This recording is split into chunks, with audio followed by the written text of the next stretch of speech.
So, our next speaker, I'm just going to put, don't worry, I'm going to put it on, don't shout at me, Phil. Right, oh, before I do, I've got something for you.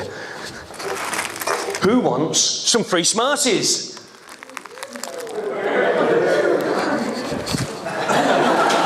There you go, right, okay. So, our next speaker is, I'm sure that's against health and safety somewhere. Take someone's eye out. Right, so our next speaker is Ian. Right, so a bit of order at the back, please. If you want some more free Smarties, they are located to the right in the corner, along with loads of free pens. Right, so our next speaker I love Ian for many reasons. He's been here with us from the beginning for Liverpool Tester Gathering. He's done many flash talks for us.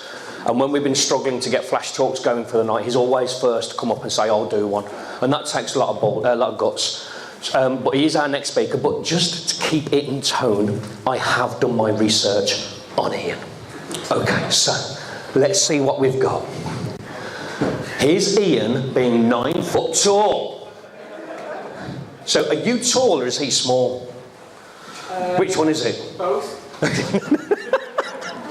Good answer. Okay. I remember when I used to work with Ian at Sony PlayStation, I remember saying to Ian, come into work dressed for the job you want rather than the job you're doing. And that was you stood outside HR that day. Okay. So here's Ian with me. What are you laughing at? It's bloody right. Okay. And there's Ian. I love this photo. There's so much going on in this photo. I've robbed all these from his Facebook, by the way. Because I do stalk people. So here's Ian trying to stab someone with a wooden tool or something, because he's trying to punch you in the balls. Is that right? More or less. Okay, and in the background there's just two guys having a bit of a wrestle. It's like something you see in a Stoke pub, isn't it? Sorry, Matt, no offence. Okay, and then here's Matt finding Bob Marley's lost long son. That's awesome. What's his name, Dave? Tony. So he's actually a cracking lad. I'm gutted he's not here actually, but he's a cracking lad. Right, so our next speaker is Ian Maguire. He's going to be doing a micro talk on accessibility testing. Let's give it up for Ian Maguire.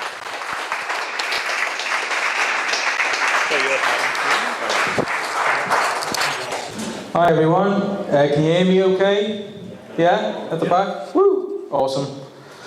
Okay, so obviously you've just heard a lot about accessibility. I'm going to try and not retread the same topics, but mine's more from a gaming perspective, but I know obviously a lot of you here aren't from that. So there are plenty of takeaways that are still relevant, whether it's software, it doesn't matter. Accessibility is universal, as it should be, really. So, as I said, I'm Ian Maguire. I'm from Sony PlayStation, Sony Interactive Entertainment, Worldwide Studios, QA Europe. We love our acronyms. So there's my email there if you want to mail me with any questions about this. ian.maguire@sony.com. Okay, so let's talk about accessibility. First of all, you might have seen things like this. The cost of implementing accessibility testing isn't worth the return, or, for example, there isn't a wide enough audience to make accessibility testing worthwhile. Now, obviously, the law says that you have to do it, but I've still heard this kind of stuff from people, not in PlayStation, thankfully, but outside in the industry. Now, basically, these things we need to, as testers, stop that at the source. Accessibility needs to start straight away at the start of all projects. It needs to be planned for. So, in the entire world, there's over 1 billion people that suffer from accessibility issues in some form or another. Of that 1 billion people who are affected, 92% play video games, whether it's on mobile, PlayStation, Xbox, what have you. And then 16% of the entire population of the planet Earth fall into that. To put that in perspective for you, that is the entire population of India. So, you don't want to alienate that many people. So, how can we test it? So, first of all, the games industry has been making great strides towards accessibility. It's a big deal in gaming. Uncharted 4 has been loaded recently. You might have heard of it. It's a little title. So that was loaded in the gaming press and just the general press, like The Guardian and other newspapers in the UK especially, for all the options that it provided. So subtitles, being able to adjust controls so that you could play with one hand, that kind of thing. And the PlayStation 4 system software itself now includes a ton of accessibility options as well. So, screen reading, zoom in, all kinds of things for all manner of different accessibility issues that James covered earlier.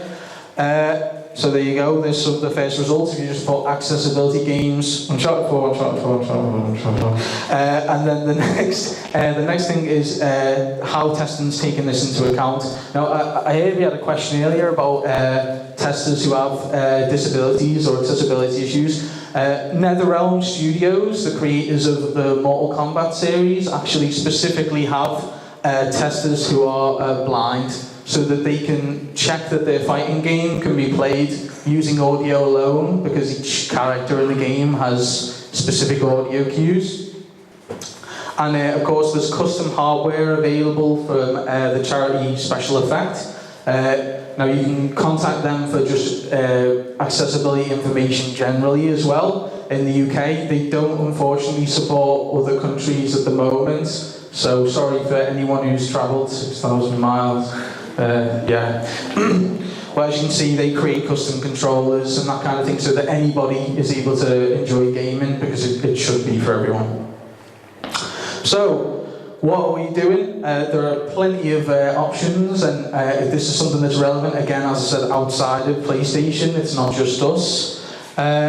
Basically, one process is the game accessibility review. Now, this is available online. You can look it up. It's just the game's accessibility guidelines, but you can steal them. Just steal them for any program, any website, and basically any tester can check for these, because it's just a checklist. It's literally like any other test case, and it finds motor, cognitive, vision, hearing, speech, all kinds of accessibility issues. Now, again, James ran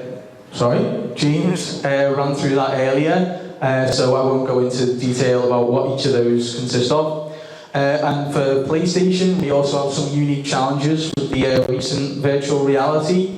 So we have to ensure that there are things like there are no controls, that there's nothing specifically controlled by the user being able to rapidly move their head or hold their arms out for a long period of time, because we may have users that don't have any arms or can't turn their head very quickly.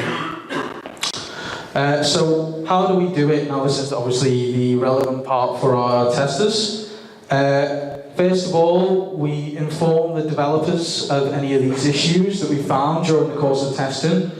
And then we make suggestions as subject matter experts. We have to have this partnership with the developers. We talk to them and say, if you want to have pink text on a red background, that's probably going to upset a lot of people, but, there's artistic license here, so, it's up to you guys. And finally, the developers will decide if the change is within scope of the title or the product. And what gets improved, basically, by us doing this process. Inclusivity, obviously, and accessibility, as the title gives it away. It's part of a product or service, and the bigger it is, the larger the potential audience. Like we said earlier, we don't want to alienate the whole of India or the equivalent. Second, the user experience or UX is improved. So recent studies have shown that when something includes accessibility issues, accessibility options even, people who don't have any accessibility issues still use them. Now, I know for a fact on Netflix that I have subtitles on all the time, because if there's bombs going off in an action film, I want to still be able to hear what's being shouted, and you might miss it. In gaming, I know subtitles are basically standard as on in basically every game now, and people often just use them anyway. So having that option, it's like the wheelchair sort of accessibility effect. Having that dip in the pavement is often, again, studies show it's preferred by people who don't use wheelchairs to use that rather than stairs. And Image. Now again, what company, product, it doesn't matter. You will get positive press by doing this. People notice inclusivity, and you will get positivity from it. And again, what company, what product doesn't want that positive image? So thanks for listening. I realise that was quite fast, but as I said, my email's there if you want to talk more about accessibility. And I really do recommend looking up those accessibility guidelines online. There's also some brilliant stuff called includification. I definitely recommend Googling that as well. Have a look into those and what you can do to make your products more accessible for everyone. And thanks very much.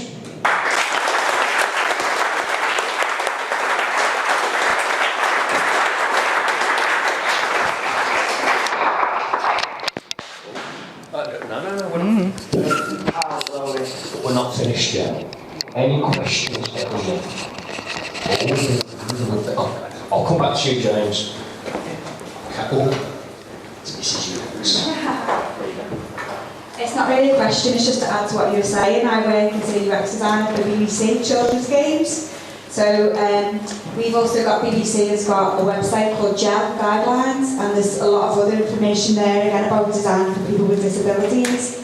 We make games for children, so we have other issues in terms of we make games for CBBS, so we can't include subtitles because our younger audiences can't read. So we have to use visual prompts as well.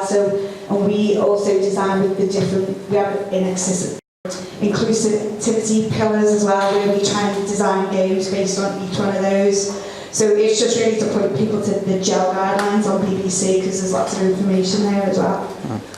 Yeah, that's an excellent point about the subtitles. The cardinal rule, I guess, when we discuss about accessibility is that no piece of information should ever be construed in a single way. It should never be text, it should never be colour, it should never be a symbol, it should always have a different option. So if you can have a voice recording, a symbol, colour and text, and a little person in the corner doing sign language or Makaton, do it.